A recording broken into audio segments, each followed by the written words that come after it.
The Duke came looking for a noble bride. He left holding the hand of a milkmaid. Autumn came to Brynmere House like a creditor with a ledger under its arm. It touched the hedgerows with rust, laid a damp hand upon the stone dairy, and breathed a white chill over the meadows before the household had fully risen.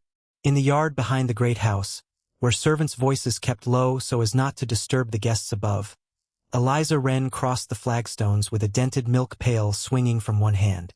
Around its handle she had tied a narrow blue ribbon, faded almost silver from years of washing. It had once belonged to her mother. The ribbon had outlived the gown it came from. Plain things often did. No one in the front rooms of Brynmere House would have called the pail beautiful. No one in the front rooms of Brynmere House had ever thought very hard about Eliza either. That morning the great house had been stirred from before dawn by news the butler carried as if it were a royal proclamation. The Duke of Halford's man had arrived the night before, and the Duke himself would be at Brynmere by breakfast. Lady Gertrude Wren had spent the first hour of the morning ordering flowers moved, curtains opened, daughters polished, and silver burnished to a brightness that made the maids blink. Eliza had been given the practical portion of the excitement. More cream, fresh bread, apples wiped, cheeses turned, milk strained again though it had been strained once already. When a house wished to appear grand, it always did so on the back of somebody's invisible hands. She knew the order of importance in Brynmere as well as she knew the turn of the lane down to the lower pasture. Lady Gertrude first, then Miss Lydia and Miss Cressida Wren, whose pale satin day dresses had been laid out hours ago and whose laughter floated downstairs like perfume.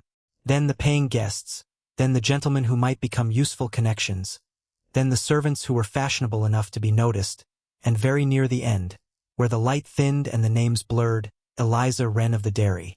She was 23, slender from work rather than fashion, with chestnut brown hair parted cleanly and pinned in a braided crown, a calm oval face more often thoughtful than animated, gray-blue eyes that missed very little, and a quiet posture that often persuaded the careless to assume submission where there was only discipline. Her morning dress was the color of fog over the moor, high-necked and long-sleeved, practical and modest beneath a clean white apron. It made her vanish at a distance. Up close, it revealed neat hands, a straight back, and the habit of moving precisely as though she had no wish to take up more room in the world than she had been allotted. Her aunt called it humility. Eliza knew it for economy. By the time the breakfast bell sounded above stairs, she had filled the cream jugs, checked the kitchen dairy shelves, soothed a skittish red calf in the byre, and sent her 14-year-old brother Tomas off with a heel of bread in his pocket and a warning not to let Mr. Pike see him reading beside the hay again. Tomas had grinned, kissed her cheek in passing, and run. He was all elbows, dark lashes, and impossible hope. Eliza guarded both him and that hope more fiercely than anyone guessed. When she entered the side passage with a tray of warmed milk and coffee cream, she paused outside the breakfast room because laughter had spilled into the hall. A man's voice answered it. Not loud, not eager, controlled. The kind of voice that made other people look at one another and lower theirs in response. Lady Gertrude said, with the careful brightness she used when aiming at rank, "We are delighted beyond words that His Grace should honor so modest a house." There was a beat. Then the same male voice replied, "My Grace has not yet arrived, Lady Gertrude. I am merely his secretary, Nathaniel Ainsley. The Duke follows later this morning.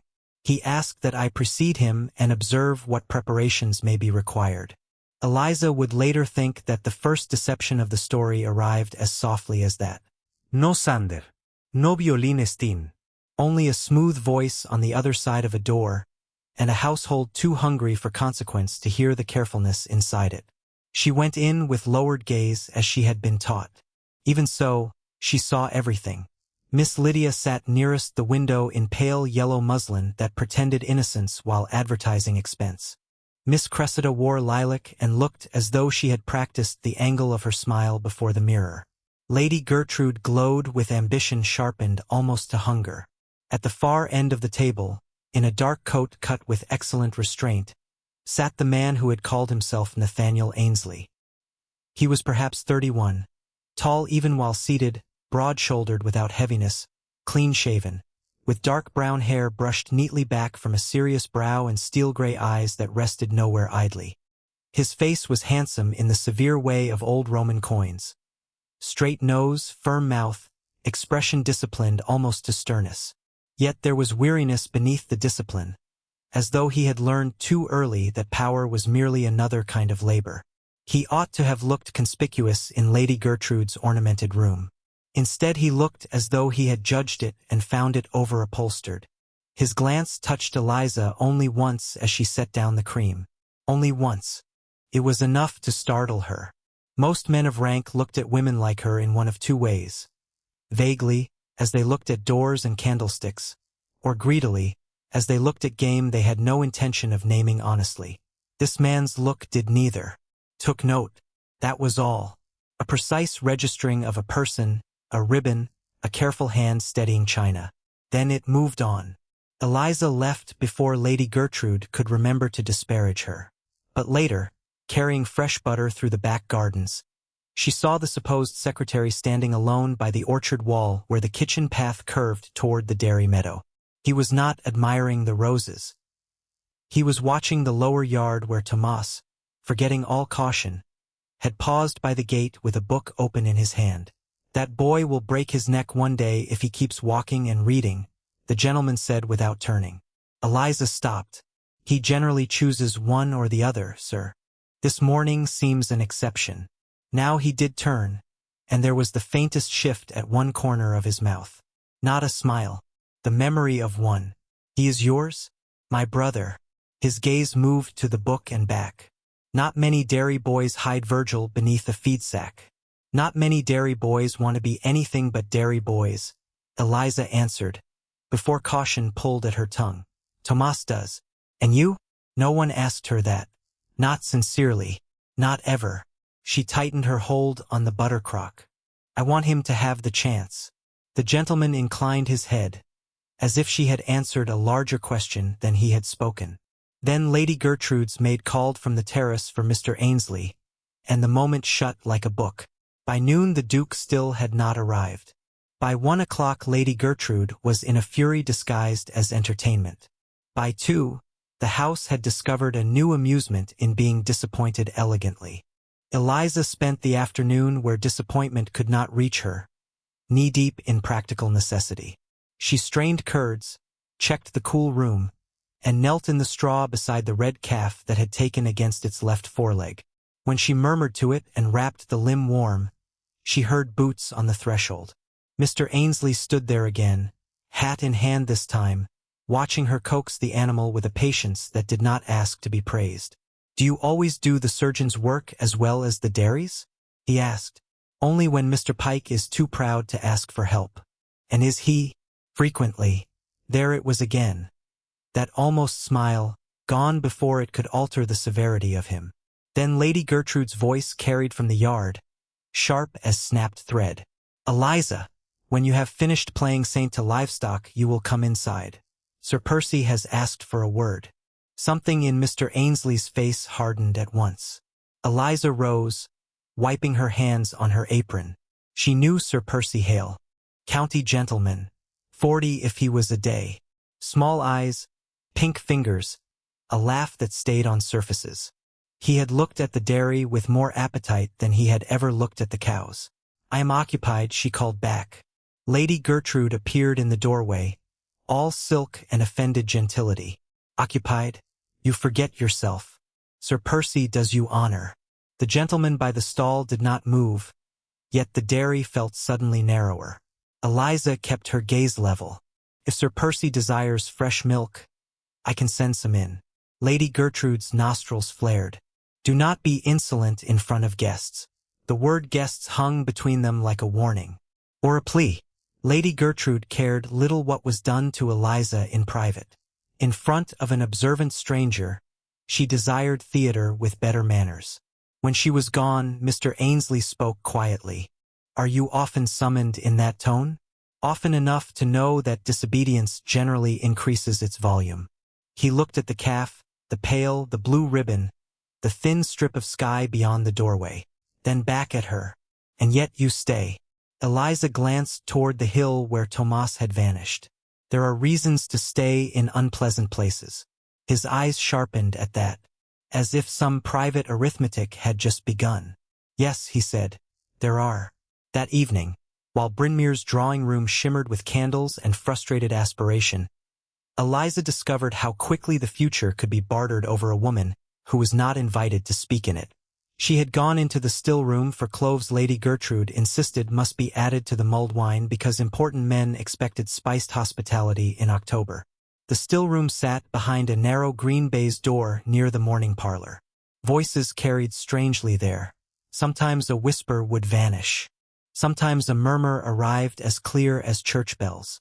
You cannot be serious, Lady Gertrude was saying. Sir Percy answered with a laugh soft enough to call itself civil. My dear lady, I am serious where convenience is concerned. Your notes have matured. Your steward cannot manage his own shadow. The north field wants draining, the roof over the south wing wants slates, and both your daughters want London frocks. You require assistance. I require a wife not expensive enough to object. Lady Gertrude made the little offended sound she used before deciding whether outrage was profitable. Eliza is family, distantly, poorly, and already doing a servant's work. Do not adorn necessity. There was a silence. Eliza stood very still in the dark, cloves biting the skin of her palm. Sir Percy continued, I will settle the smaller note at once and the larger by Christmas if she is in my house before Martmas. Otherwise, I shall have to insist upon legal remedies. I should dislike that. One hears so much in county towns. Legal remedies. The phrase sounded dry, respectable. It meant Tomas turned out, the dairy stock sold, and Lady Gertrude weeping not from conscience but inconvenience. Lady Gertrude spoke again, more carefully now. The girl is stubborn. Girls are frequently stubborn until they understand they are not choosing between happiness and unhappiness, but between one unhappiness and another. Eliza shut her eyes. When she opened them, a figure blocked the weak strip of candlelight under the farther door. Mr. Ainsley. She had not heard him come, perhaps because she had been listening to the sound of her own life being priced. His expression told her he had heard enough. Lady Gertrude ended the conversation with a promise to speak to the child. Sir Percy's footsteps retreated. Eliza moved before either of them could emerge and find her there. She stepped through the side passage into the dark of the herb courtyard, heart knocking painfully against her ribs. The autumn air tasted of sage and damp brick. For a few moments she could do nothing but breathe. Miss Wren. She turned. Mr. Ainsley had followed her into the courtyard, his face half-shadowed by the unlit archway. He did not attempt false politeness. How long has that arrangement been under discussion? Long enough for me to know what it means, she said. Answer me plainly. The command in his voice should have angered her. Instead it struck some exhausted part of her as almost merciful. At least commands were honest. Since harvest, perhaps longer. My aunt's accounts have worsened. Sir Percy owns the mortgage on the tenant meadow. My brother is too young to earn properly. If she cannot satisfy him one way, she will satisfy him another. His jaw tightened. And she means to satisfy him with you. It appears I am the most liquid portion of the estate. The words escaped before she could soften them. He heard the bitterness beneath the composure and did not look away from it. Would you marry him? She laughed once. It sounded nothing like amusement. Would you ask a man whether he would willingly step under a millstone? No. The single syllable fell hard. For a moment the courtyard held only the hiss of wind in rosemary. Then he said more quietly, there may be another arrangement.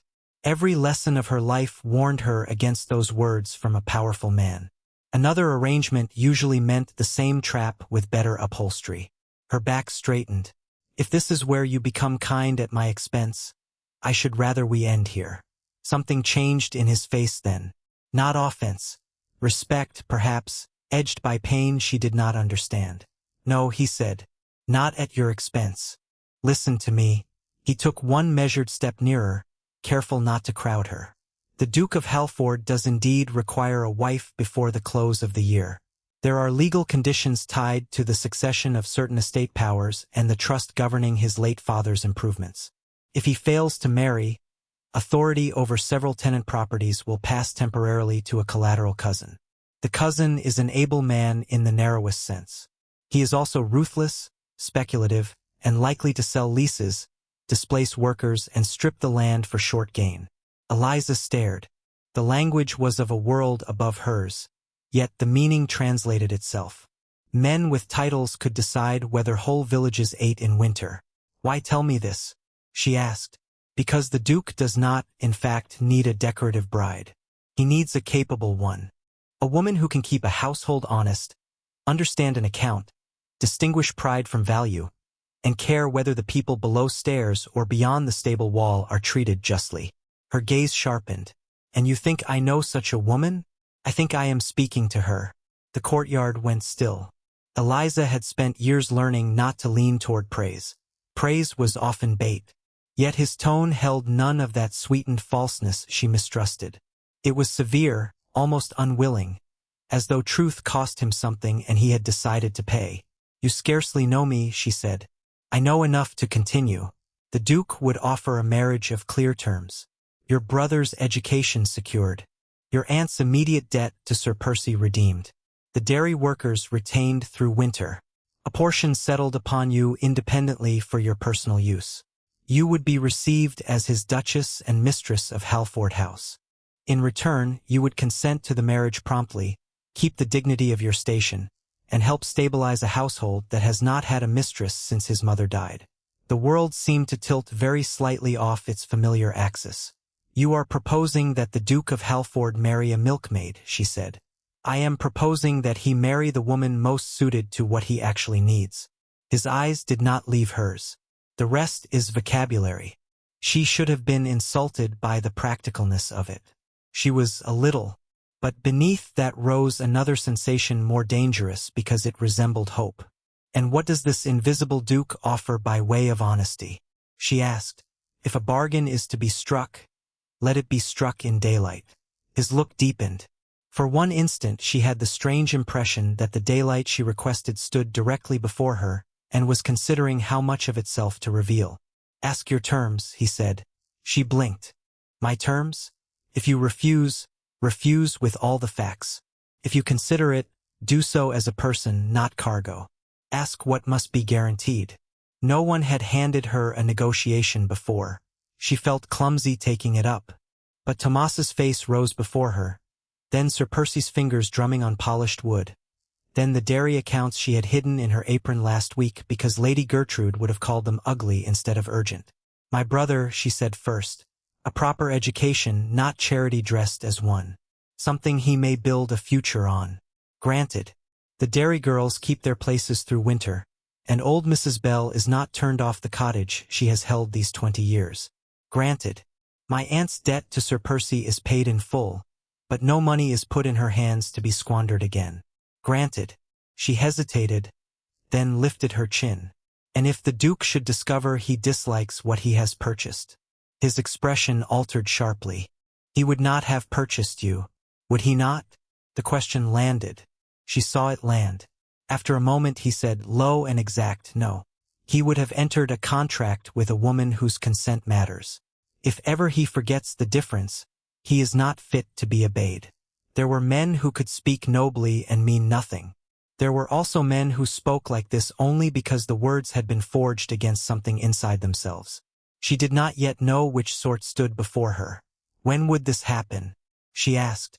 Tomorrow morning. Quietly. In the village chapel. She almost laughed from disbelief. Tomorrow. Sir Percy intends to press your aunt by supper tomorrow. Delay will not improve your position.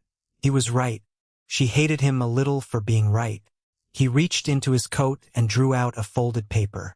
Read this. It states the principal settlements and protections. If you wish, I will have the vicar explain any line you do not trust. She took it. The paper was fine. The script spare and legal. At the bottom was no Duke's signature. Only a blank. And if I say no, then I will still see Sir Percy denied and your brother placed safely elsewhere. I give you my word on that. She looked up sharply. Why? The answer came after a long pause. because some forms of injustice become unbearable once one has named them. It was too grave a sentence for a secretary in a borrowed courtyard.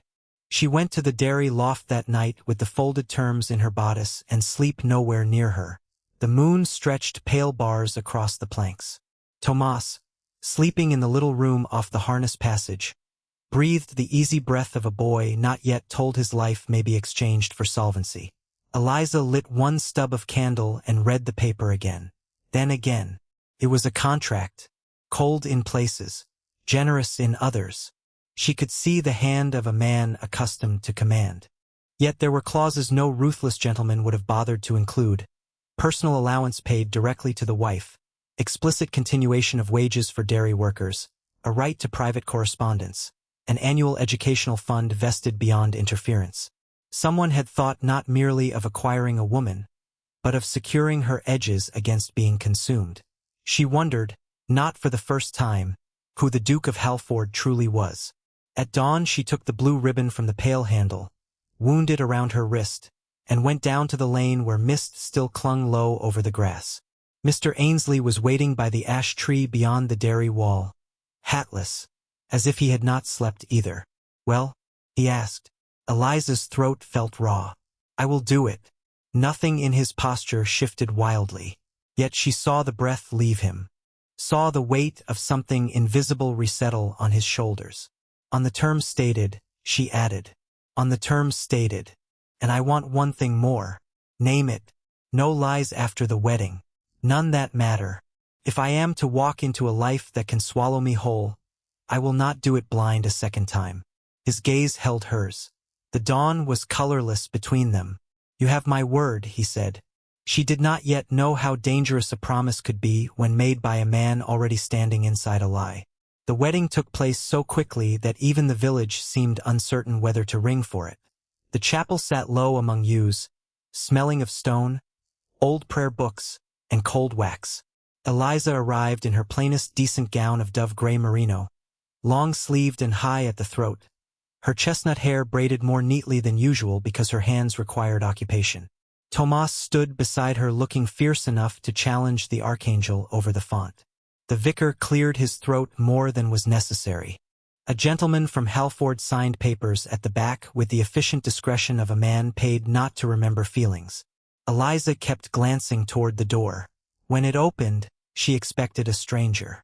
Instead, Mr. Nathaniel Ainsley entered in black superfine and silver-gray waistcoat, without pretense now, without the softening anonymity of an underling's role. The air of the whole little chapel altered around him, as if rank had finally decided to stop pretending it was elsewhere. For one suspended second her mind refused the evidence before her. Then the vicar bowed too low. "Your Grace," he murmured. Eliza turned to ice. The man she had bargained with met her gaze across the narrow aisle. There was no evasion in his face now, only a stern, almost painful acceptance of what he had done. He came toward her one step at a time. "Miss Wren," he said quietly, so that only she could hear, before another word is spoken, "you are owed the truth. I am Adrian Ashcombe, Duke of Halford. I came to Bryn Mawr under another name to observe the women proposed to me and the households that shaped them. I should have told you sooner. I did not. If you wish to leave this chapel, no one here will prevent you. All terms offered remain yours whether you stay or go." Her fingers went numb around the ribbon at her wrist. She heard Tomas inhale beside her like an outraged kitten. She heard the vicar shuffling awkwardly at the altar. Above all, she heard the roaring silence in her own blood. He had deceived her. He had also given her a door. She searched his face for triumph and found none. For entitlement and found none. For shame, yes, and something harsher turned inward. Sir Percy's note? Tomas's schooling? Mrs. Bell's cottage? She whispered, "Secured already. Whether I marry you or not. Whether you marry me or not." The room tipped again. She had expected coercion with finer gloves. Instead, he had removed the largest instrument of coercion before the choice itself.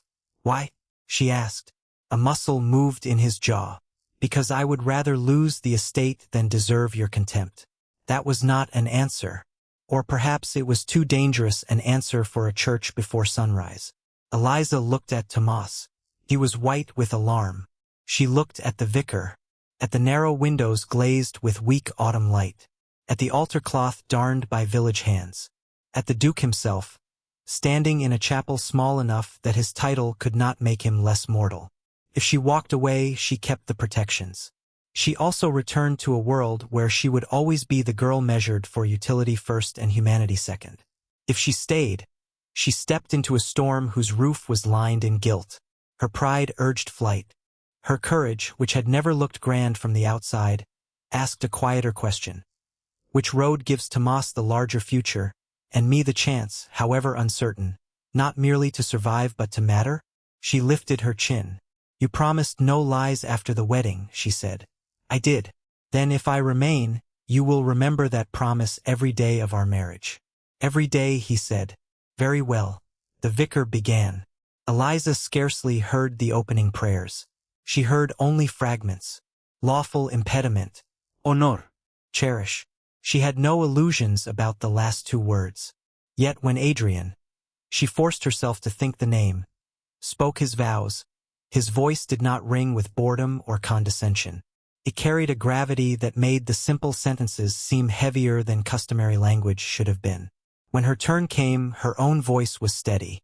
That surprised her more than his title had. The ring he placed upon her finger was old gold, warm from his hand. Not ornate. A family ring, perhaps. She wondered whether his mother had once worn it. Wondered, absurdly, whether she would have approved of the milkmaid standing in its place.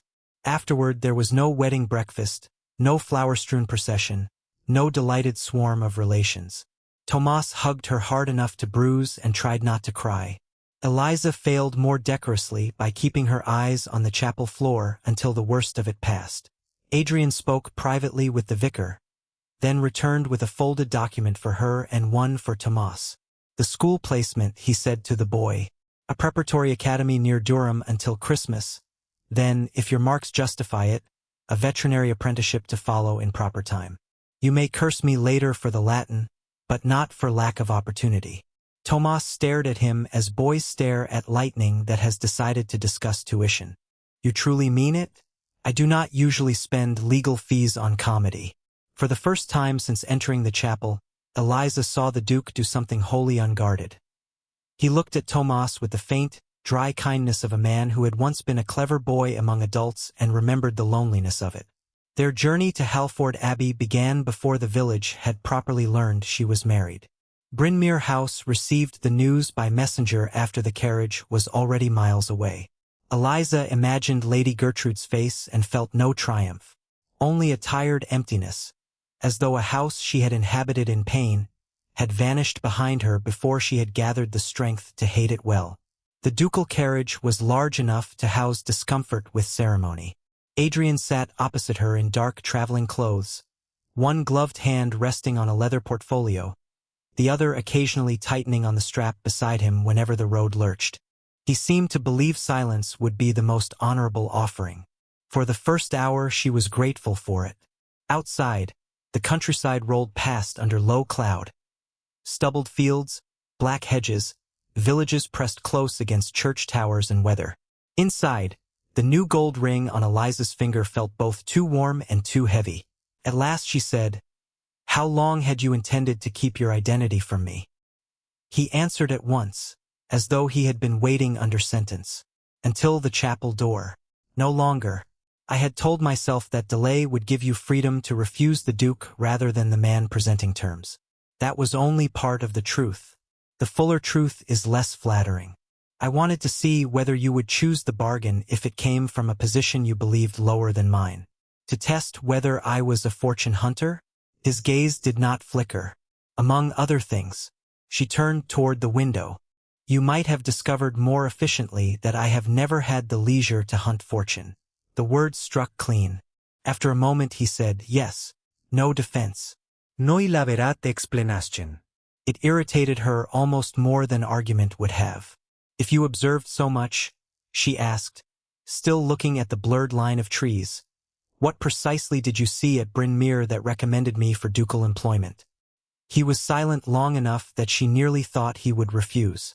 Then he said, a woman no one there considered important, whose absence would nevertheless have collapsed half the day before breakfast. A woman who knew every worker by name. A woman who negotiated with a frightened animal better than other people negotiated with their own ambition. A woman who had reasons to become hard and had chosen usefulness instead.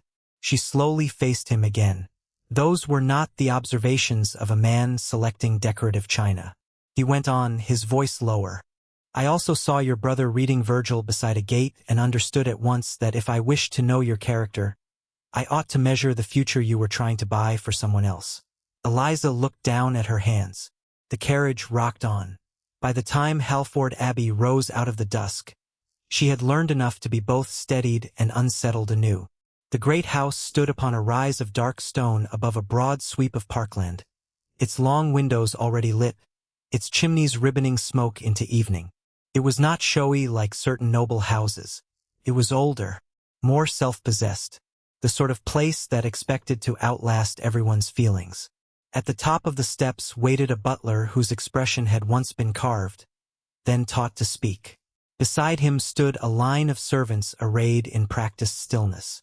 Eliza had endured being overlooked all her life. She had never before endured being looked at by 20 silent people at once. Your Grace, the butler said to Adrian. Then, turning with minimal visible curiosity to her, Your Grace. The title struck her like a borrowed cloak too fine to trust. Adrian's voice grew formally calm. Mr. Henshaw, this is my wife, Her Grace the Duchess of Halford. See that every member of the household understands that any respect offered me is to be offered her without distinction. No one moved. Yet the line altered. Very slightly. Enough for Eliza to know the words mattered. That first night they dined alone at a table built for 20. Candles guttered in silver branches so far apart that the flames seemed unrelated. The footmen served in perfect silence. The soup might as well have been snowmelt. Adrian asked whether the room was too cold. Eliza said no. He asked whether her chamber pleased her. She said it was more than she required. Both answers were true and useless. When the meal ended, he stood as she stood. There is a door between our rooms, he said. His expression unreadable. It will remain locked from your side unless you choose otherwise. No demand will be made of you that has not been freely offered. If any servant troubles you, you will tell me. If I trouble you, you may tell me that also. The generosity of the statement did not warm her. Not yet. It merely confirmed how carefully he intended to keep his power from looking like power. Good night, Your Grace, she said. He closed his eyes for one brief second. Whether from fatigue or the sting of formality, she could not tell. Good night, Eliza, he answered. She lay awake long after the abbey settled into stone silence, hearing wind at the casement and imagining the distance back to the dairy yard, to Tomas's quick footsteps, to the little pail with its ribbon waiting somewhere in a cart behind the servants' entrance. She had crossed into another life before sunrise. By midnight she still had not decided whether the threshold had saved her or swallowed her. Halford Abbey observed her before it accepted her. In the first week, Eliza learned the house's silences the way one learns the habits of a difficult animal. Patiently, with no expectation of affection. The east corridor held drafts even with doors shut. The yellow drawing room was kept unused because the late Duke had died there after a seizure, and no one had ever taken full possession of its heir again. Cook despised waste more morally than financially. Mrs. Fenby, the upper housekeeper, believed efficiency a form of religion, and was not yet convinced Eliza deserved sainthood. Mr. Henshaw valued order over pedigree, which helped. The maids watched for hauteur and were wrong-footed by being asked their names. Adrian left early for estate meetings, tenant interviews, and consultations with solicitors whose letters arrived thick as geese in migration season. He returned late, changed with military speed, and appeared at dinner composed enough to suggest the day had never managed to strike him personally. Across the length of the dining table Eliza could not always tell whether his distance protected her, protected himself, or simply reflected long habit. She did what she had always done in uneasy places. She worked. By the third morning she had noticed that the cream brought to the breakfast sideboard turned too warm before service because the pantry window caught the wrong sun. By the fifth she understood that the dairy accounts from the home farm were copied handsomely and kept badly. By the 7th she had discovered Mrs. Bell's son in the lower village had not exaggerated the leak in his mother's roof. The repair had merely vanished somewhere between steward, contractor, and memory. When she raised the matter at breakfast, Adrian looked up from his correspondence. "How do you know about Mrs. Bell's roof?" "Because rain enters it," Eliza said. "That is not usually considered sufficient proof at this table." "It ought to be." One of the footmen nearly dropped a coffee cup. Adrian set down his letter. For a terrifying instant Eliza thought she had overstepped beyond recall. Then he said, with maddening calm, "Come to the estate office at 11. Bring whatever else this table ought to know." The office had once been a library annex and still smelled faintly of leather and dust beneath the sharper scents of wax and ink. Adrian stood at a high desk while clerks moved quietly among shelves. He did not seat her in a decorative corner.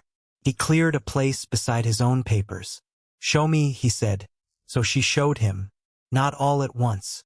Not triumphantly. Simply page by page. Duplicate butter tallies, inconsistent feed purchases, milk volumes that dipped in winter beyond what honest weather could explain, repair orders copied but not completed. She expected impatience. She got attention so severe it bordered on ruthless. Adrian asked exact questions and seemed almost relieved whenever she answered without flinching. By noon he had dismissed one careless understeward, ordered repairs to 3 cottages, and instructed the clerk to copy the dairy ledgers under Eliza's direction for the next quarter. "My direction?" she repeated. He looked up. "You object?" "I am astonished. That is not the same thing." His gaze lingered a fraction too long on her face. "I did not bring you here to be ornamental." "No," she thought. "You brought me here because I was useful." And yet the old sting of being valued only for function arrived weaker than usual, complicated now by the undeniable fact that he was allowing her function to matter openly. That afternoon she walked the dairy yards at Halford Home Farm with Mr. Pike's equivalent, a broad Yorkshireman named Rawdon, who began by doubting her and ended by confessing that 2 cows were calving late and the churn room floor wanted relaying. She listened, asked, noticed, and left him staring after her the way practical men stare after a tool they had been told was decorative only to find it fits the hand better than expected. At supper Adrian said little. But when the footman set down the vegetables, he moved the dish of carrots toward her before she could reach. The act was small enough to be almost ridiculous. It nonetheless unsettled her more than grand declarations might have done. Small things did. Small things suggested habit before performance. The coldness between them altered by degrees too fine to measure quickly, which is to say it altered honestly. There were still evenings when the formality of the house swallowed conversation whole. Still mornings when she heard his boots pass her door at dawn and felt the absurd ache of wanting to know whether he had slept. Still moments when memory of the chapel revelation rose sharp as frost and reminded her that whatever regard had grown, deception had laid its first stone. Yet there were also signs the abbey itself had begun to rotate, however slightly, around her presence. Cook consulted her on winter preserves. The stablemate June brought a cracked wrist and accepted Eliza's neat binding with grateful embarrassment. Mr. Henshaw no longer looked pained when she changed flower placements in the green saloon to draw color toward the darker corners. And once, passing the music room at dusk, she heard Adrian inside alone at the pianoforte, playing not brilliantly but with the grave competence of someone who used melody as other men used prayer. She did not enter. She stood outside the partly open door listening to a slow line of sound thread through the empty house, and understood suddenly that his reserve was not absence. It was pressure contained. When the music stopped, she went quietly away. At the end of the 2nd week Lady Augusta Ashcombe arrived from the dower house unannounced, as weathered and brisk as an admiral under silk. She was 68, fine-boned, silver-haired, and dressed in pale sage with the severe elegance of a woman who had long ago ceased asking permission to take up a room. She entered the morning parlor leaning on an ebony cane, surveyed Eliza from hem to hairline, and said, "So you are the girl who has frightened my grandson into repairing cottages. Excellent." Eliza blinked. "I beg your pardon?" "Do not. It wastes time. Sit down." Lady Augusta lowered herself into a chair with the authority of old generals and reigning aunts. I had been told he married in haste. That did not surprise me. I had not been told he married with discernment. That did. She reached for the tea Eliza had instinctively begun to pour. Tell me, do you wilt under nonsense, or merely survive it? Eliza, against all recent precedent, nearly smiled. I have usually survived it, my lady. We shall see whether Halford can do better for you than survival. Lady Augusta sipped, approved the tea, and looked over the rim. And call me Lady Augusta unless I have annoyed you, in which case my lady gives you satisfying distance. By the time the older woman departed, the room felt inexplicably warmer. Adrian came in an hour later with estate papers under his arm and an expression of wary resignation. She cornered you, I see. If that is what one calls being asked within 3 minutes whether one wilts under nonsense.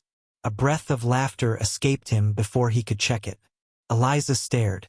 He was transformed by the accident of mirth. Not softened exactly. More exposed. He seemed to realize what had happened at the same moment she did. The laugh died. But the room had already changed around it. That evening a storm blew across the park and trapped the whole house indoors. Wind pressed rain flat against the windows. Somewhere a branch scraped stone like a quill gone angry. Eliza sat in the small book room adjoining the west gallery with account sheets on her lap and a lamp beside her. She had chosen the room because it was warm and because no one else seemed to use it. She did not hear Adrian approach until his voice came from the doorway. You have colonized my refuge. She started so violently one paper slid to the rug.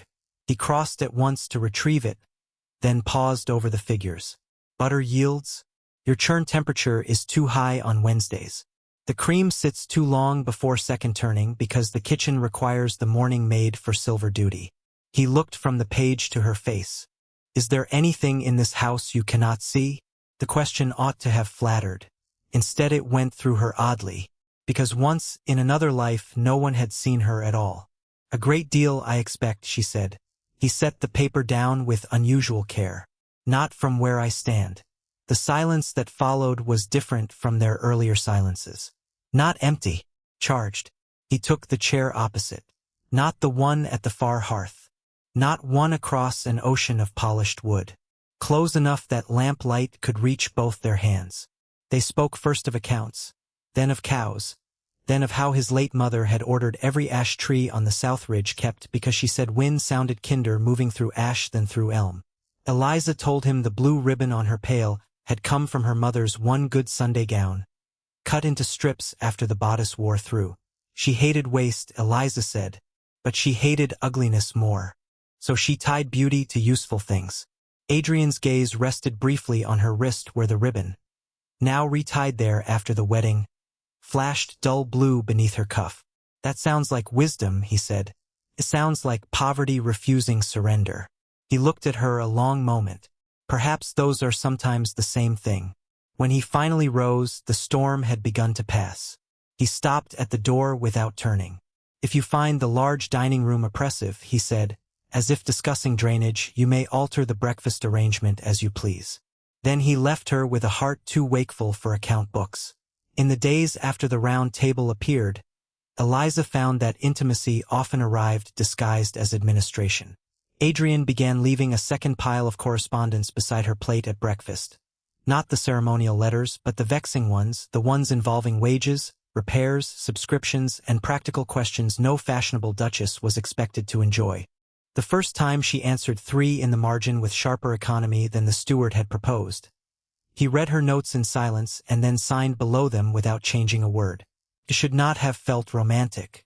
Yet to a woman long accustomed to having her judgment borrowed without being credited, trust written in ink possessed a strange tenderness. Sometimes he would look up after reading something she had suggested, and the quiet satisfaction in his gray eyes would travel through her more swiftly than any compliment. They were learning one another's minds in ledgers and memoranda, which sounded unpoetic until one remembered that a life is mostly made of repeated decisions about where care will be placed. Another afternoon she discovered him in the lower orchard with his coat off, attempting badly to help Rawdon reset a broken hurdle. A duke with rolled sleeves and mud on one cuff would have seemed comic in another man. In Adrian it looked like honesty finally shedding its ceremonial waistcoat.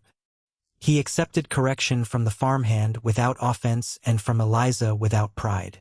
When she showed him the quicker way to brace the side slat using a shorter peg turned crosswise, he looked at the repaired hurdle, then at her and said very seriously, "You continue to endanger my lifelong attachment to inefficient methods."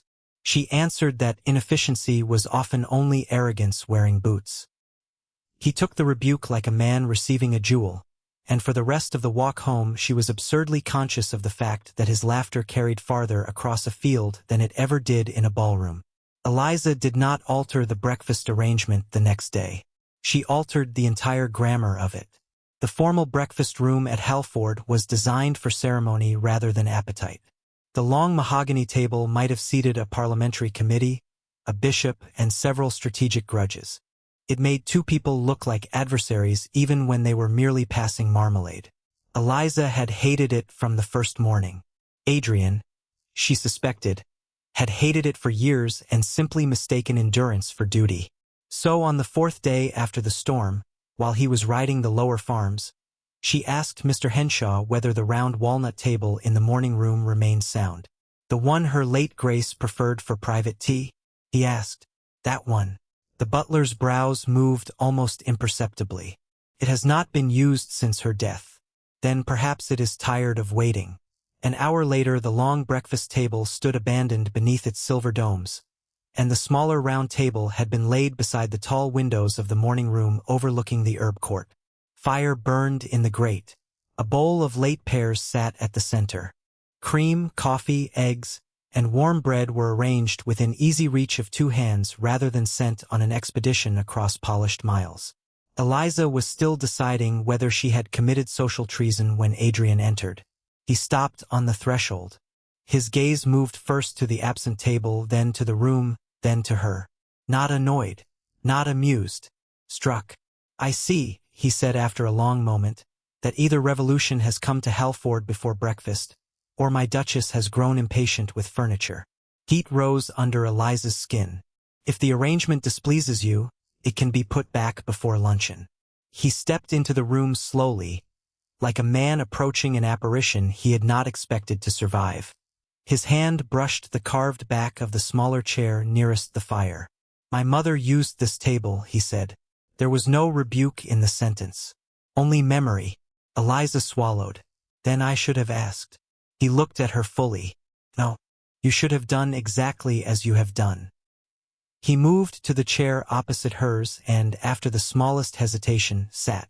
Because the table was round, because the distance between them was now measured in reaches rather than declarations, the whole room altered at once. The fire made gold of the silver. The window light gentled. Even the footman, entering with toast, seemed uncertain whether to perform or disappear. Adrian poured coffee himself and handed it to her. Their fingers brushed. Both noticed. Neither mentioned it. "You have committed a severe offense," he said gravely. Her stomach tightened. "Have I? You have demonstrated that I might have spent the last 10 years eating breakfast like a human being." The laugh escaped her before caution could intercept it. It was quiet. It was real. He looked at her as though she had opened another shutter in the house. From that morning the round table remained. 1,000 marriages have likely changed over grander moments. Rings placed before altars. Deeds signed. Fortunes joined. At Halford, the first true turn in theirs arrived with a smaller table and 2 cups of coffee within arm's reach. Warmth did not rush in. It accumulated. He began asking her what she had seen on the farms and listening to the answer as though it altered his plans. She began asking where his meetings took him and noticing that he was never duller than when speaking of his own burdens, only more concise.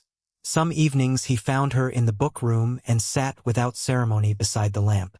Some mornings she found he had sent, without comment, the old dented milk pail from Brynmere cleaned and placed upon the sill of the dairy office with the blue ribbon intact. She stood looking at it for a long while before touching the handle. It was a lie to say such gestures meant nothing. It was a lie she stopped attempting. One chilly afternoon they rode to the tenant cottages above the western copse because a fever had gone through 2 households and Adrian wished to see the physician's arrangements himself. Eliza went because she had discovered that when a gentleman says he will inspect a practical difficulty, half the village hears inspection and prepares politeness unless a woman arrives to ask where the clean sheets are actually kept. In the second cottage, a little girl with tangled curls would not swallow willow bark until Eliza sat on the floor beside her bed and told a story about a vain goose who tried to become a swan by ordering everyone about. The child laughed weakly and drank. Adrian, standing at the foot of the bed with Rain on his shoulders, watched in silence. In the yard afterward he said, "You do that as if it costs you nothing. What? Sit on cottage floors? Make people less afraid." Eliza drew her gloves tighter. "Costs attention. Most fear becomes smaller if someone pays that." He was quiet for several steps. "Yes," he said at last, as though answering himself more than her. That evening Lady Augusta dined with them in the morning room by happy tyranny of her own invention and remarked, after watching their easy dispute over whether the south orchard ought to be pruned before frost, "Excellent.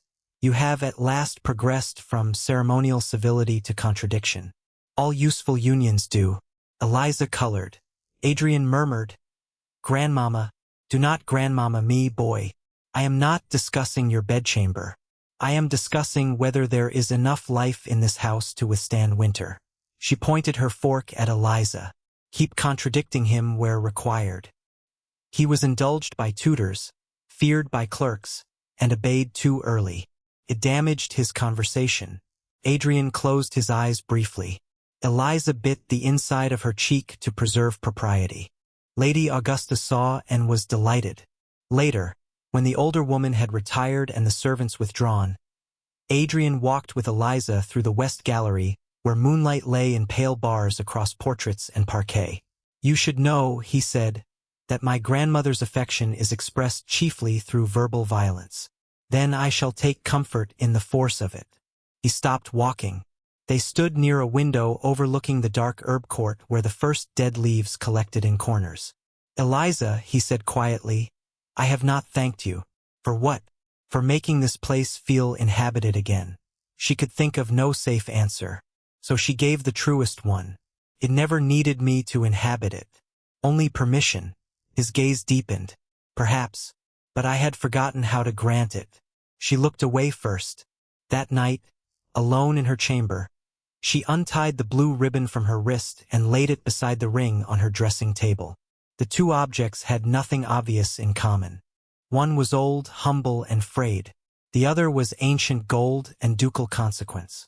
Yet she found herself thinking that both had become dangerous for the same reason. Each had begun to carry meaning far beyond what it first promised. There were evenings when nothing happened that a chronicler would preserve, and yet those evenings altered the marriage as surely as any declaration. Rain at the windows, a tray between them in the book-room, Adrian reading one dispatch while Eliza copied dairy tallies and occasionally objected to his phrasing in letters to the tenants' committee. Once he asked whether, with due regard to local concern, sounded too much like he wished everyone slightly dead. She answered that it sounded exactly so. He scratched the line out at once and replaced it with language a human being might send. Another time she misread one of his solicitor's spiraling flourishes and accused an entire legal office of threatening ducks. He laughed so unexpectedly that ink blotted the margin. The stain remained. Weeks later, seeing it again, she smiled alone. Houses turn warm not only by fire but by repetition, by the accumulation of trivial, shared absurdities no one thinks important while living them.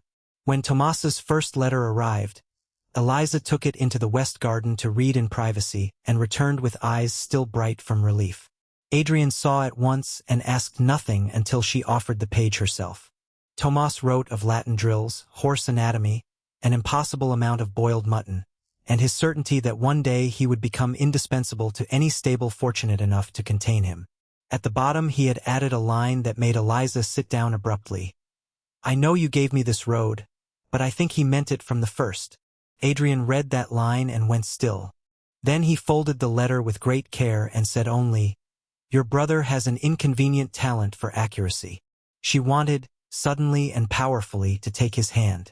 She did not. Yet the wanting changed the air between them until silence itself seemed aware of it. Lady Augusta's visits became a pattern the house began to anticipate with the same mixture of dread and affection one reserves for weather that improves the roses by terrorizing them. She took tea in the morning room, criticized county idiocies, and observed her grandson and granddaughter by marriage with the shameless precision of a commander inspecting troops she expected to survive. Once, after Adrian rose to fetch Eliza the preserves before she had asked, the older woman murmured into her cup, "Excellent. Reflexive consideration. If he starts noticing shawls before drafts due, you may have him housebroken by spring." Adrian nearly choked. Eliza looked down to hide her smile. Yet privately she treasured the outrageous old woman's interference, because Lady Augusta treated their growing closeness not as scandal, not as miracle, but as the most natural outcome in the world once two people had finally stopped lying to themselves about who among them was alive. One morning Eliza walked the tenant's lane before breakfast and found a seamstress's child crying over a torn boot too wet to wear to church school. She brought the boot back to the house, took it to the servants' hall, and sat with the housemaid Nell while they patched the leather with waxed thread and patience. Adrian encountered them there, a duke in a doorway no formal portrait would ever have imagined for him, and paused at the sight of his duchess bent over a child's boot in her plain morning dress. He said nothing until Nell had gone. Then, "There are women who would call that beneath them." Eliza looked up from the stitched seam and answered, "Those women would be beneath the task." He did not praise her. He only leaned one hand against the jamb as if steadying himself against some private impact, and she understood with a blush of almost painful sweetness that being seen in ordinary goodness had become the thing that most unsettled him. We'll take a very short break. If you don't want to miss new stories, please subscribe to the channel. The days that followed should have settled into calm. Instead they gathered tension the way a field gathers mist. Slowly, until one suddenly notices that the far boundary has disappeared. Halford's winter entertainments were modest by London measure but substantial enough to stir county attention. Once it became generally known that the Duke had married, quickly, mysteriously, and beneath expectation, the world remembered him with renewed enthusiasm. Invitation cards thickened on the silver tray. Ladies who had not written in years rediscovered sentiments of old regard. Tailors, florists, and distant cousins scented relevance on the air. And with the invitations came Lady Octavia Vane. Eliza first heard the name from Lady Augusta, who set down a card one afternoon with a dry noise of distaste. "Ah," the older woman said, "Ambition in dove grai paper." The Vanes have decided not to pretend indifference after all. "I should know the name?" Eliza asked. Lady Augusta studied her. "You should know only enough not to be startled. Octavia is handsome, accomplished, and was raised from the nursery onward to believe she might one day be Duchess of Halford. Her mother invested in that outcome the way bankers invest in wars, heavily and with poor conscience. When Adrian married elsewhere, their disappointment became social oxygen. They have been breathing it ever since. The explanation ought to have prepared Eliza. It did not prepare her for the woman herself. Lady Octavia arrived at the first county assembly of the season wearing deep claret silk, modest in cut yet unmistakably expensive, with dark auburn hair coiled smooth above an elegant neck and amber-brown eyes that managed to smile before the mouth did. She was beautiful in the way sharpened glass can be beautiful. Nothing about her was vulgar, which made the cruelty in her composure more dangerous, not less. Eliza entered the ballroom beside Adrian in a gown of quiet silver-gray silk, fully covered and simple in line. Its elegance owed less to ornament than to impeccable fit. Lady Augusta had bullied the modiste into understanding that grace did not require spectacle. Eliza would have preferred invisibility. Instead, she found herself visible to everyone at once. Music swelled. Candles multiplied in mirrors. The county stared. Adrian offered his arm with courtly steadiness. "If you wish to leave after half an hour," he said under the cover of applause from some recent arrival, "we may leave after 20 minutes and blame my temperament." She almost smiled. "And if I wish to stay?" His eyes flickered toward her. "Then the county will suffer it." The first half-hour passed in a blur of bows, names, assessments, and the peculiar violence of polite curiosity. Some faces displayed genuine welcome. Others displayed arithmetic. A duke could marry where he pleased, but society liked its surprises best when they happened to other people. Lady Octavia made her approach with flawless timing, neither too early to seem hungry nor too late to seem excluded. "Your Grace," she said to Adrian, dropping a perfect curtsy. Then she turned to Eliza. "And Your Grace, we were all so anxious to discover the lady who carried Halford away from the field before the race had properly begun." The words were delicate. The meaning had claws. Eliza answered, "Then I am sorry to disappoint. I had not realized there was a race. I thought marriages were solemnities." Lady Octavia's smile sharpened by a fraction. Adrian's hand, resting lightly at Eliza's back, stilled. "How refreshing," Octavia said. "Plain speaking is so seldom fashionable." "Then perhaps it ought to be," Eliza replied. The woman moved away in a cloud of claret silk and expensive self-command. But the first wound had been placed where everyone could admire the neatness of the incision. "Well done," Lady Augusta murmured from the next set, appearing like a military oracle. "Never fence elaborately with a woman who mistakes malice for wit. Strike the floorboards and let her hear how shallow her blade sounds by comparison." Eliza would have laughed if her pulse had not been hammering. The assembly did not ruin itself. Adrian danced with her once, to general astonishment, and if his hand at her waist felt more certain than before, perhaps only she noticed. Yet on the drive home he was more silent than usual. At last Eliza said, "You expected her." "Yes." "And?" He looked out into the dark.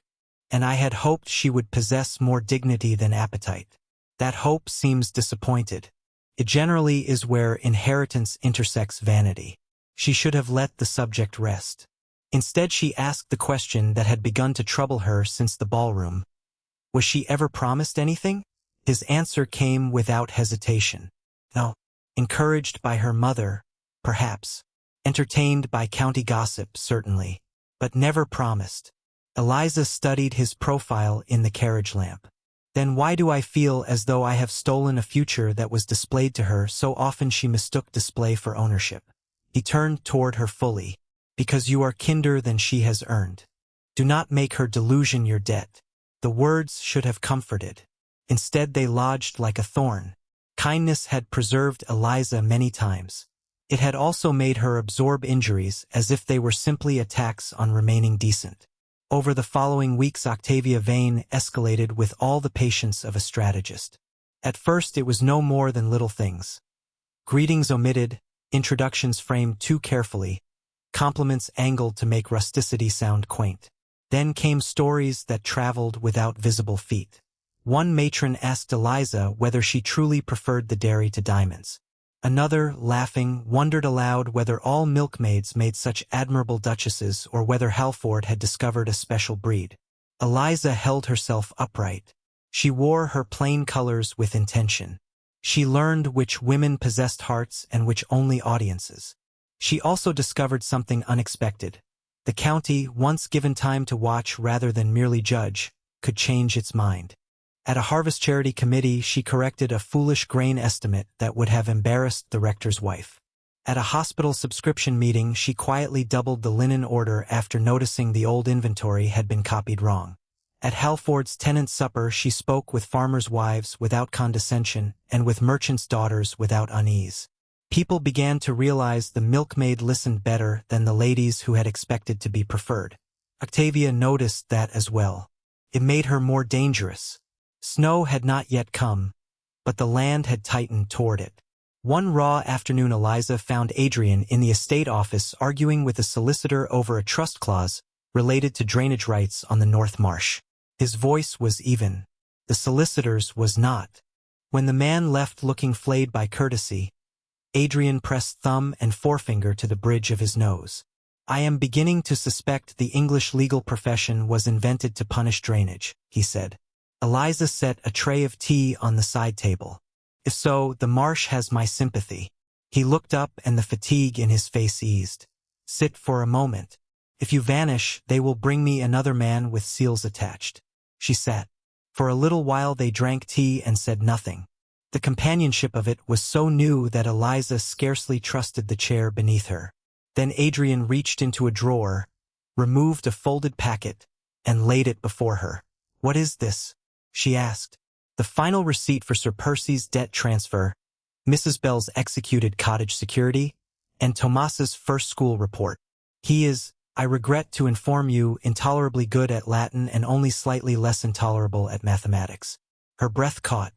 She opened the school report with fingers less steady than she would have liked. Tomas's headmaster wrote of intelligence, industry, and a regrettable inclination to argue with authority using better grammar than authority possessed. Eliza laughed softly. Tears burned anyway. Adrian watched her with an intensity that made the room feel smaller. "You may be angry with me for how this marriage began," he said. "I would not forbid it. But never doubt that I meant those promises." She closed the report. "I know you meant them. It is the rest I do not know how to name." He looked down at his untouched tea. "Nor do I always." The confession was so bare that she forgot to defend herself against it. That evening Lady Augusta invited Eliza to the Dower House for supper and carded wool gossip in front of the fire. The older woman had the gift of asking intimate questions as if she were merely inquiring after weather. "Does he still apologize with logistics instead of language?" she asked, not looking up from her cards. Eliza blinked. "I am not sure what you mean." "Of course you are. Men of his kind imagine that because they can repair a roof, settle a debt, and draft a legal protection, they have conveyed tenderness. Sometimes they have. Sometimes they have merely filed it under administration." Eliza stared into the fire. "He is kind. More than kind often. But I do not know whether I am his wife, his ally, or the most carefully considered decision in a long sequence of estate management." Lady Augusta's hands stilled. "My dear girl, all profound men begin by mistaking love for judgment because judgment is the only faculty they trust. If he chose you with care, that does not diminish the choosing. It only means he has yet to understand what part of him was choosing." Eliza looked up sharply. The older woman's expression softened. "You think yourself easy to overlook because smaller souls did so. Adrian does not overlook. He delays. There is a difference.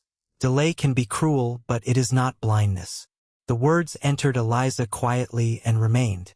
The next week brought the county musicale at Weller Court, where Octavia's campaign advanced from insinuation to sabotage. Eliza's gown that night was soft smoke blue, modest and severe in line, with long sleeves and a high collar embroidered only at the cuff. She had chosen it precisely because it competed with nothing. Octavia arrived in garnet silk trimmed with jet and looked like a woman prepared to turn an evening into a battlefield if boredom required it. The first blow fell in the retiring room, where a maid brought word that the Duchess's carriage rug had been discovered in the servants' corridor wrapped around a bundle of silver spoons from Weller Court. The accusation was not spoken aloud. It did not need to be. The implication hung there, poisonous and absurd. Eliza stared at the spoons, then at the maid's frightened face, and knew instantly the maid was not the architect. Only the instrument. Lady Augusta, who had somehow materialized before panic could deepen, said coolly, "Summon Lord Weller, my grandson, and no one else." Closed the door. When Adrian entered and saw the bundle, something lethal and cold passed behind his expression. "Who touched the rug last?" he asked. The maid trembled. "Lady Octavia's woman offered to carry it down, Your Grace," she said. She said her ladyship feared the Duchess might chill. Adrian's jaw locked. Eliza felt, absurdly, a stronger need to protect the maid than herself. "You will say exactly that if asked," Eliza told the girl gently. Lord Weller, red with embarrassment, ordered the entire matter silenced and the spoons returned before rumor could grow legs. Octavia denied involvement with superb composure and injured surprise. Nothing could be proved. Everything could be understood. On the journey home, Adrian sat rigid beside Eliza in the dark carriage. "I should have foreseen this," he said. "You are not responsible for another woman's malice." "No," he said. "I am responsible for exposing you to it." She turned toward him. "Do not make me smaller by treating me as something merely exposed. I was not broken tonight." His face shifted. He looked at her then as if she had struck a bell inside him. "No," he said at last. "You were not." When they reached Halford, He walked her not merely to her door but into the firelit sitting room between their chambers. He stopped there, hands clenched at his sides. "I owe you more than protection," he said in a voice rougher than she had ever heard from him. "I owe you the truth I have delayed because once it is spoken, I cannot pretend this marriage is only duty cleanly executed." Eliza's pulse began to climb. He took one breath, then another. Yet before he could continue, Mr. Henshaw appeared with a salver and a fresh packet just arrived by express from London, marked urgent and carrying the Vane crest on an inner seal. The interruption felt almost fated in its cruelty. Adrian opened the packet where he stood. Eliza watched the color leave his face by degrees. "What is it?" she asked. He handed her the top sheet. It was a copy of an old parish register entry and a note in a feminine hand. The note was unsigned. The register purported to prove that Eliza's mother had never lawfully married Tomas's father, and that one E. Wren had once been dismissed from county service under suspicion of theft. The implication was obvious. The Duchess of Halford was base-born, morally suspect, and perhaps complicit in securing her marriage through fraud. At the bottom of the note, in elegant script, were 6 words: "Winter Assembly. Truth loves a ballroom." Eliza felt the blood drain from her hands. Octavia had stopped hinting. She had chosen war. For 2 days Halford Abbey became a headquarters disguised as a house. Adrian sent riders to Bryn Mawr, to the parish where Eliza's parents had married, to Durham for a schoolmaster who had known her father, and to London for a barrister whose specialty was unpicking forged respectability. Papers accumulated on the estate office table until they resembled fortifications. Eliza forced herself to stand within the work instead of outside it. "If she means to accuse me publicly," she told Adrian on the second evening, "then I will hear every detail now. Do not spare me and leave me ignorant in satin." He looked at her across the crowded desk. Candlelight cut planes into his face. Exhaustion and fury had pared him down to essence. "Very well," he said. "The register copy is false in at least 2 visible particulars. The ink on the margin dates later than the central line, and the curate's signature belongs to a man who was posted elsewhere that year. The theft allegation appears to refer not to your mother but to another servant dismissed from a neighboring estate. Someone has spliced rumor to paper and paper to class resentment. It is a clever lie because every part of it flatters society's worst instincts. That a milkmaid can become a duchess only by deceit," Eliza said. His gaze darkened. "Yes," she swallowed. "And if clever lies are told elegantly enough, many decent people will believe them for the comfort of the pattern." He came around the desk then, not thinking about propriety at all. He stood directly before her, close enough that she could see the sleeplessness at the corners of his eyes. "I will not allow that to happen." The force in his voice shook her more than the words. "You cannot command every mind in the county," she said softly. "No, but I can speak before all of them, and I can make the truth costlier to ignore than the lie is to enjoy." Something in her gave way at that, not in weakness, but in the long fatigue of having always expected to defend herself alone. "Adrian," she said before fear could stop her, "why did you choose me?" Not the practical answer. Not the estate answer. The first true one. He went very still. It would have been easier for him to kiss her than to answer. She saw that and loved him a little for choosing the harder courage. "Because when I came to Bryn Mawr," he said at last, each word measured, "I had already spent 6 weeks visiting families who offered pedigrees in place of character. I watched women flatter my rank, mothers flatter my circumstances, fathers flatter their own bargains. Then I saw you in a gray dress carrying a dented milk pail with a blue ribbon tied to it, as if usefulness deserved beauty even where no one was looking. I saw your brother reading because you had protected enough hope for 2 people. I saw you in a house determined to diminish you, and I saw that you had not become small. I told myself I chose capability. I told myself I chose stability. Both were true. They were not the first truth. The first truth was that from the moment I observed you, everything merely ornamental in the world became intolerably loud." Eliza could not breathe for several seconds. He continued, more quietly now, almost as if the confession were an injury being opened cleanly. I delayed naming it because desire can resemble exploitation too closely when a man has my advantages and a woman has your dangers. I would rather have bitten out my own tongue than risk making your need answer for my feeling. So I hid inside usefulness and called it honor. There was some honor in it. There was also fear. She had spent weeks thinking his distance a verdict. To learn it had been conscience, cowardice, and tenderness tangled together was almost too much to hold. "You should have told me sooner," she whispered. "I know." Tears burned her eyes against her will. "That does not excuse you. I am not asking it to." The honesty of that undid her entirely. He lifted one hand, stopped before touching her, and waited. She closed the distance herself. His fingers settled lightly against her cheek, as though even now he mistrusted taking what she had not offered. The gentleness of it nearly broke her. Then Mr. Henshaw knocked. The winter assembly, he informed them, had received last-minute additions to the guest list. Lady Octavia Vane intended to attend with her mother and with Sir Percy Hale, who had arrived in county unexpectedly that afternoon. Eliza drew back first. The room seemed suddenly colder. "Sir Percy," she repeated. Adrian's face hardened. "Which means Brynmere has talked, or been made to." By the next morning further news confirmed it. Lady Gertrude, pressured by debt still larger in other directions than Eliza had known, had allowed Octavia's mother access to old family letters and household gossip in exchange for a temporary loan.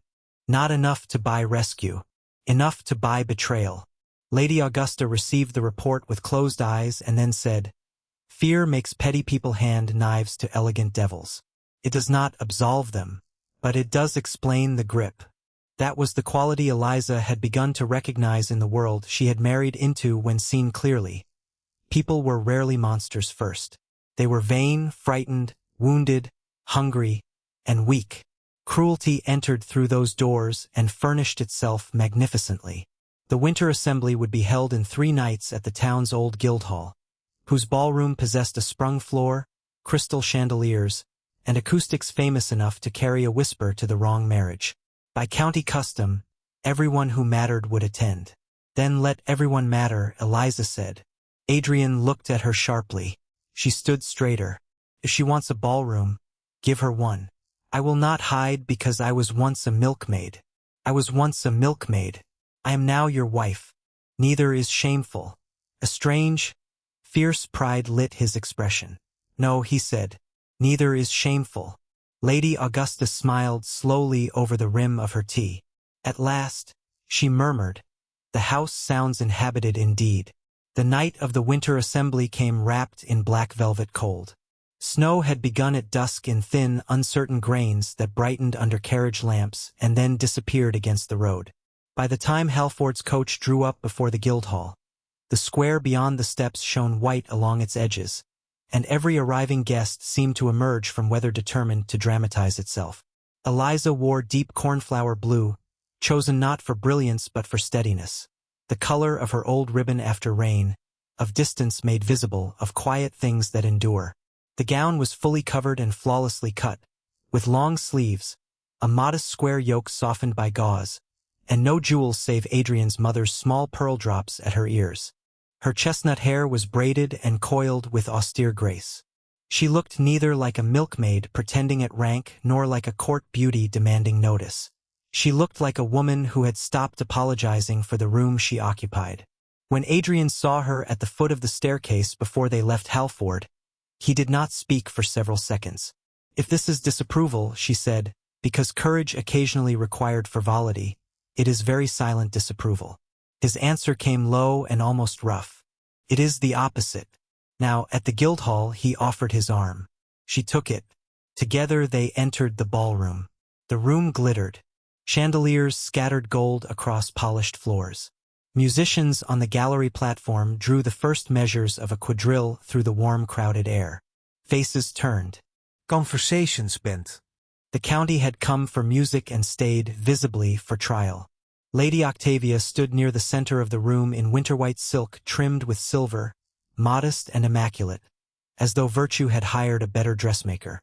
At her right stood Sir Percy, fleshy and pink-faced, already flushed by wine and self-importance. At her left, The Marchioness Vane wore the expression of a woman who believed breeding transformed any scheme into strategy. Eliza felt Adrian's hand at her back, light but certain. The opening dances passed in a tension so taut it seemed a musical string drawn over the whole room. Nothing happened, which was how Eliza knew something would. Came just before supper. Lord Fenning, who prided himself on patronizing local culture, had raised his glass to announce a charitable fund for the parish school when Octavia stepped forward with the timing of a woman who had rehearsed disruption until it resembled conscience. "Before we celebrate education," she said in a clear voice, "perhaps we ought to ensure that truth still has a seat in this room." The music faltered. Glasses paused. Silence rippled outward. The Marchioness Vane made a show of distress too polished to convince anyone intelligent. Sir Percy looked avid. Octavia inclined her head toward Eliza with perfect sorrow. "It pains me to speak, but loyalty to this county's honor compels me. Questions have arisen regarding the circumstances by which Her Grace entered this marriage and the history she has so conveniently obscured. I possess documents suggesting fraud, illegitimacy, and deliberate deception of a noble house." There it was. Not a whisper in a corridor. A blade unsheathed in public. A murmur broke across the room like wind through dry leaves. Eliza felt the old instinct to grow small, to survive by stillness, rear up from years of practice. Then Adrian stepped beside her, not before, and its power fractured. "Lady Octavia," he said, his voice carrying with dreadful ease, "if you intend slander, complete it. Cowardice dressed as delicacy is still cowardice." A visible thrill passed through the listeners. Octavia flushed but did not retreat. She produced folded papers from a reticule held ready by her maid. "Very well. I allege," she said, "that the Duchess was not lawfully born of the marriage she claims, that her family concealed this history, and that your Grace was induced into marriage through misrepresentation while masquerading under another name. I further allege that household silver and moneys went missing under connected circumstances years ago, and that the lady now presented to us as Duchess is no fit guardian of Halford honor." The accusations struck one after another with almost professional rhythm. Eliza heard someone gasp, heard Lady Augusta's cane crack once against the floor, heard Sir Percy exhale through his nose like a man savoring sauce. She did not move. Adrian took the papers from Octavia's hand without asking and passed them, unopened, to the barrister waiting near the doorway. The man bowed once and remained ready. Then Adrian turned, not to Octavia first, but to the room. "You are all here," he said, "because county society loves spectacle so deeply it often mistakes it for moral seriousness. Let us disappoint that habit." He signaled. The village rector stepped forward from the second row of onlookers, followed by an elderly schoolmaster from Durham, Mr. Henshaw, with sealed packets, and, most surprising of all, Lady Gertrude Wren herself, pale and trembling in badly chosen mauve. A stronger murmur swept the room. Octavia's confidence flickered. The barrister spoke briefly, efficiently. The register copy was false. Ink mismatch. Clerical discrepancy. Improperseal. The theft allegation belonged to another servant entirely, whose surname had been altered in later rumor and tied to the Wrens without evidence. The marriage to the Duke of Halford had been executed legally, with the Duke's identity signed in full before witnesses, and any earlier use of another name in private observation did not invalidate the contract. The rector from Eliza's birth parish presented the original marriage entry of her parents. The schoolmaster testified to her father's character. Lady Gertrude, near collapse, admitted that desperate debts had led her to surrender family papers to the Marchioness Vane's agent, and to repeat old gossip she knew had never been proved. Each fact stripped a little more varnish from Octavia's poise. Sir Percy tried to interject and was silenced by Mr. Henshaw producing the receipt that proved his earlier coercive arrangement regarding Eliza had indeed existed. That document moved through the room like lit powder. Octavia's face changed then, not into caricature, into nakedness. The lovely composure cracked enough to show the frantic human structure beneath. "You had no right," she said, "not to Eliza but to Adrian. No right to throw away everything sensible for." She stopped, breath catching on the word she wanted to use because even now the room might condemn her for saying milkmaid too honestly.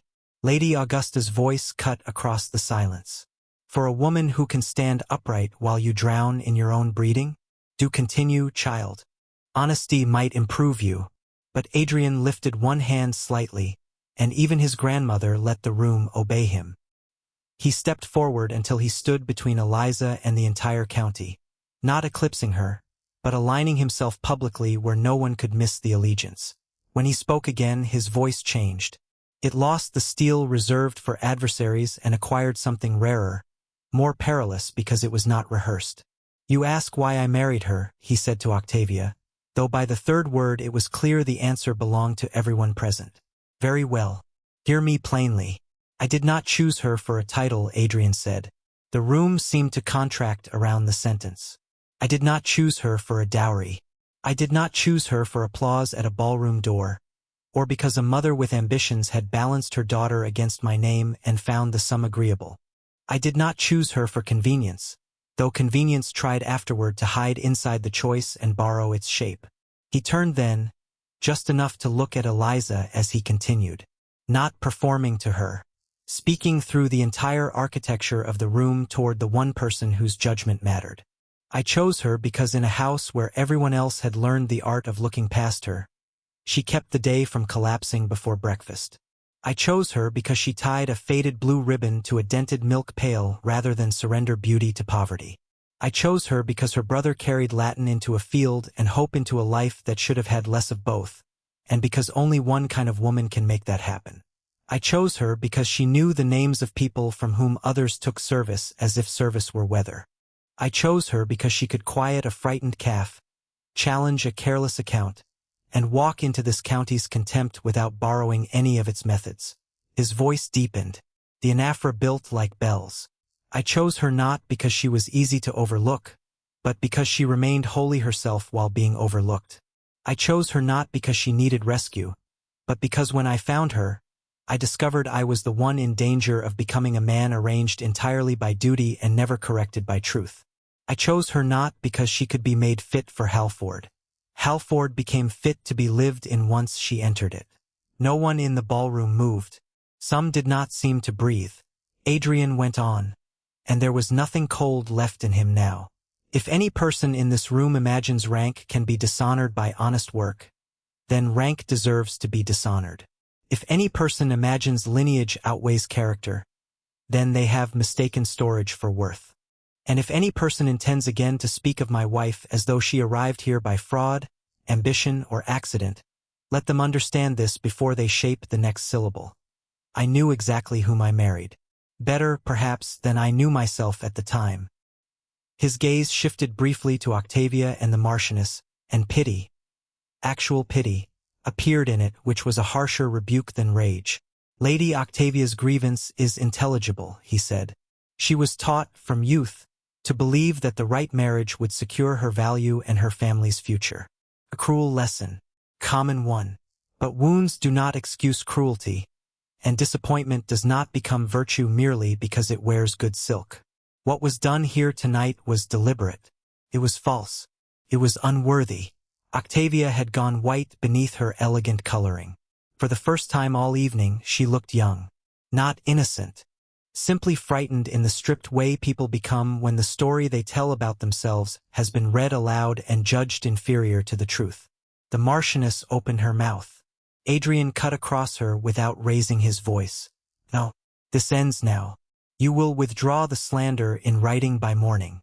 Sir Percy Hale will receive notice from my solicitors regarding attempted coercion and defamatory repetition. Brynmir's remaining notes are to be purchased and placed under neutral administration so Lady Gertrude may no longer be bartered by those who exploit her fear. And this county will remember, if it remembers anything useful, that my wife's dignity does not depend on your permission. A silence followed so complete that the hiss of snow against the high windows could be heard. Then Lady Augusta, magnificently unable to leave solemnity unprodded, struck her cane once against the floor and said, There. Since His Grace has chosen to speak sense for us all, perhaps someone might order supper before old ladies perish of suspense. The spell broke, not fully, but enough for the room to exhale. What happened next was more decisive than any shouted applause would have been. Lord Fenning bowed first to Eliza, then the rector's wife, then 2 merchants' widows, 1 county magistrate, and 3 women who had previously perfected the art of missing her eyes. Deference moved through the ballroom not as obedience to Adrian's rank, but as correction. Public, visible, irreversible. Lady Octavia stood motionless. There were tears in her eyes now, furious tears she would have given a fortune not to shed before witnesses. Eliza felt, unexpectedly, not triumph but sorrow sharpened by refusal. She could understand the roots of the other woman's desperation. She would not excuse the fruit. Lady Gertrude sank into a chair, shaking. Eliza crossed to her before caution could advise otherwise. "Aunt," she said. The older woman looked up with wrecked mascara and a face suddenly much older than vanity liked. "I did not think." "No," Eliza answered, not cruelly. "You thought of fear and called it necessity. They are not the same." Lady Gertrude flinched as if struck. Yet Eliza's tone held no theatrical condemnation, only truth finally undressed. Adrian came to Eliza's side.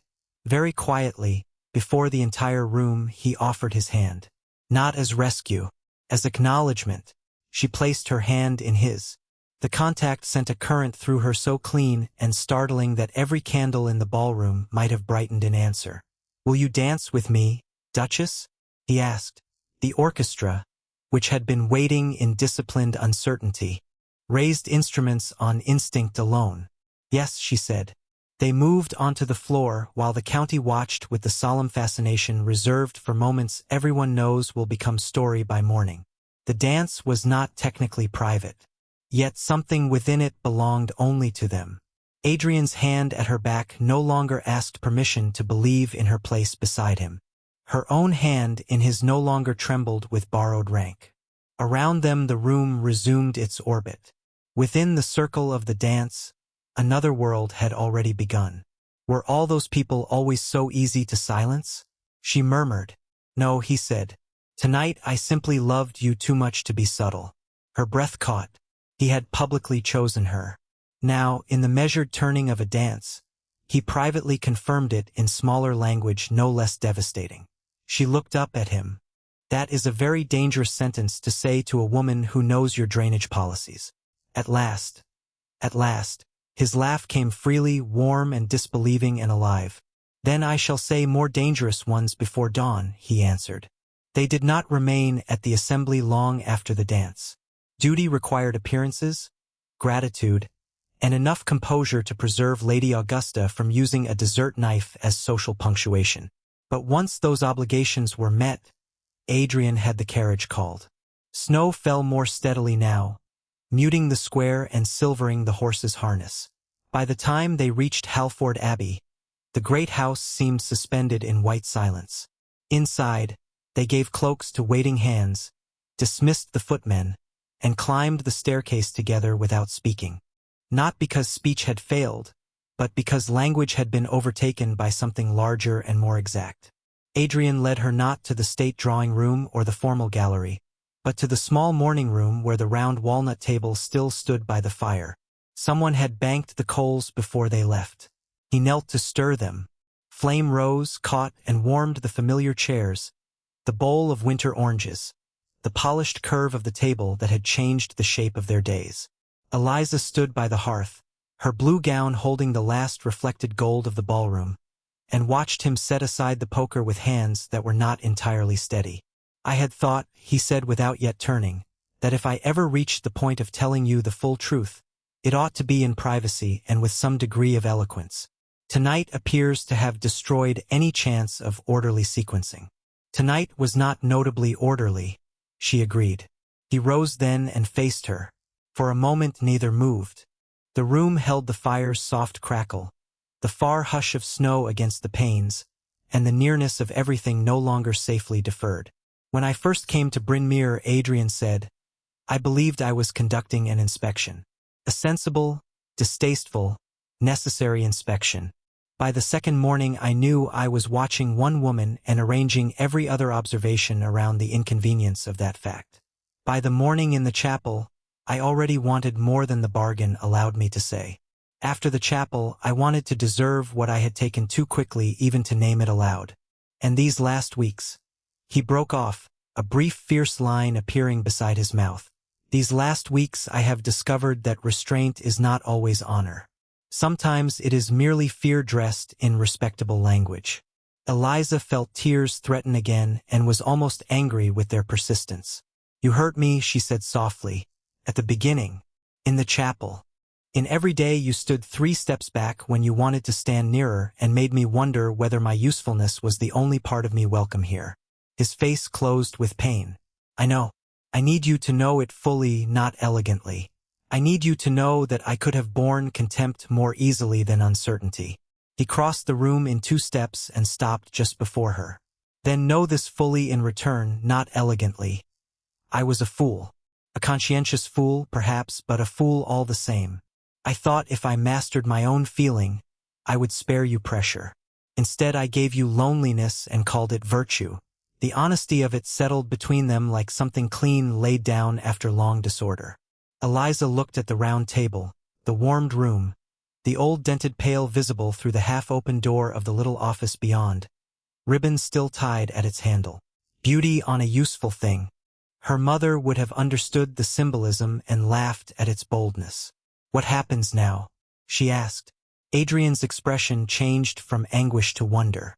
Now, if you permit it, I stop speaking to you as if every sentence requires legal drafting. Despite everything, a laugh trembled out of her. A welcome reform, Your Grace.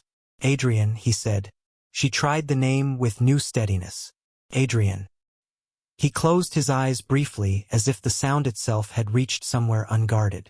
Then he touched her face with both hands, careful even now, waiting a final half-second for refusal that did not come. When he kissed her, it was not the triumphant seizure of a man publicly vindicated. It was reverent, astonished, and almost unbearably gentle.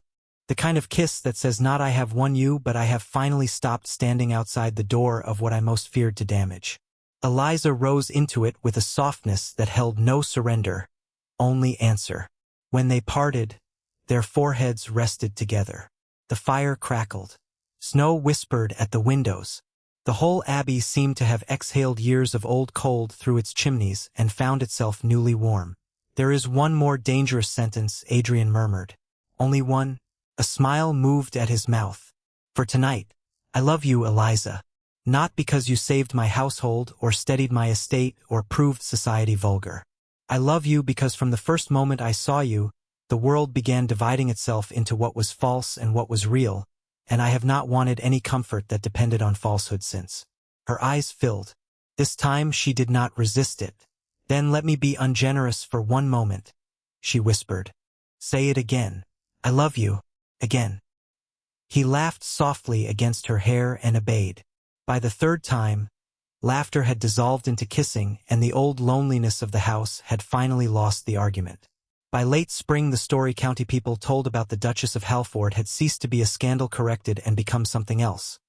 A pattern they used when speaking of cottages repaired on time, of dairy profits improved without cruelty, of a duke who no longer ate alone at the end of a table fit for feuds, and of a woman in plain colors who somehow made grandeur appear less important and justice more so.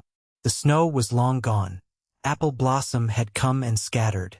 The herb court below the morning room shone with rosemary, thyme, and new lavender, and the round walnut table stood daily in a flood of sun that made even ledgers look forgiving. At Halford Home Farm, the old dented milk pail with the faded blue ribbon no longer carried milk. It held roses now, cream, blush, and one stubborn cornflower bloom Lady Augusta claimed had self-seeded from pure impertinence. Eliza kept it on the sill of the dairy school room newly opened for village girls and boys who wished to learn practical accounts, butter-making, herd care, and reading sufficient not to be cheated by anyone carrying a superior accent. Tomas, home for a short visit from his apprenticeship placement, had helped design the schedule and argued that calves responded better to kind voices than half the county's sons did to sermons. Lady Augusta declared the school Eliza's revenge upon hierarchy. Eliza said it was merely usefulness properly housed. Brynmir's affairs had settled into humbler order under neutral management. Lady Gertrude lived there still, reduced but not ruined, having finally discovered that panic was a poor steward. She wrote to Eliza more honestly now than she had ever spoken in person. Octavia Vane had withdrawn to Bath with her mother for a season loudly described as restorative and quietly understood as strategic exile. People spoke of her with a mixture of censure and sympathy. Eliza preferred it that way. A wound explained cruelty. It did not excuse it. But the world was seldom healed by pretending the wound had never existed. On a warm June evening, Adrian came into the schoolroom carrying papers. He pretended not to mind, and a spray of hawthorn he absolutely did mind because he had cut it himself and left thorns on one cuff. He found Eliza beside the window rearranging roses in the pail. "Your Grace," he said with mock formality, "I bring intelligence of grave domestic consequence. Lady Augusta has informed the household that unless dinner occurs outdoors tonight, she will accuse us all of conspiracy against Summer." Eliza turned, smiling. Then Summer must be defended at once. He stopped by the sill, looking from the flowers to the ribbon and back again. "I remember that ribbon at Bryn Mawr," he said. "Before I understood anything useful, I remember that." She touched the frayed blue length lightly. "It survived more than the gown did." "So did you," he said. There was no pity in the sentence, only reverence. She stepped closer. Through the open window came the sounds of the yard. A child laughing, a bucket set down, Tomas arguing amiably with Rawdon about hoof care, Lady Augusta scolding a spaniel for theological deficiencies. Life whole and unashamed. Adrian drew her hand to his lips. The gold ring warmed in the evening sun. "When I came looking for a noble bride," he said, a smile finally free in his voice, "I thought nobility was a matter of category." Eliza leaned into him. "And now? Now I know it is a matter of truth kept under pressure." They walked out together to the lawn where the outdoor table had been laid beneath the limes. It was smaller than a state dinner and larger than their breakfast round table. Large enough for family, small enough for affection. Lady Augusta took her place.